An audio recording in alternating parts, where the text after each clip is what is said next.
Hello, my dearest confidant. Okay, so let's talk about the XY chromosome thing. Just because all of this stuff came up, I feel like just people are misinformed about things, and they want to, stay in their own little world. So I'm not talking to those people, but for the people that really truly want to understand, let's have a conversation about it. So that boxer, they're saying that she might have an XY chromosome. And again, the argument that I had with that dude the other day was saying, well, she has an XY chromosome, so she must be a man. Well, let's put it in perspective, right? When we're born, they don't do actual DNA testing on us to find out what chromosomes we have. The only time that happens is if they suspect some sort of cognitive disability. Sometimes they'll do it for other medical disabilities, right? It's not something that's routinely performed. And so the doctor looks at your genitalia and decides if you're a male or a female based on that. And, doctors are not always right. And I'm not talking about genitalia, but just in general, they are practicing medicine. They're not always going to be right. And so, and of course they can't see your chromosomes. They're not apparent. And so let's say that, a person is born, a female is, let's say a cis female, according to the definition that I gave you earlier. And, they grow up their whole lives thinking that, blah, blah, blah, whatever, which that's me, right? So then it comes around where I can't have kids.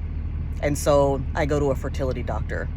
Fertility doctors don't do testing for chromosome abnormalities either. They do hormone testing.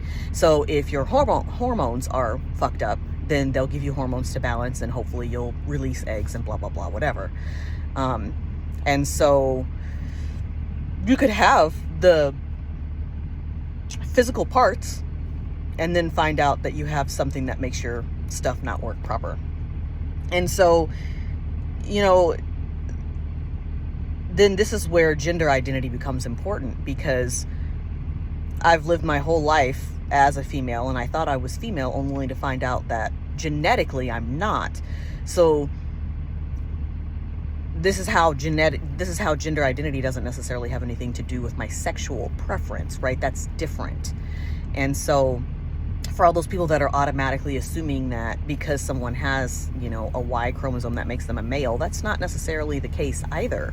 At least not the way that we have, as a society, as humanity, has deemed it since the beginning of time, right? Those things are changing. We learn more about our bodies and our minds and things change.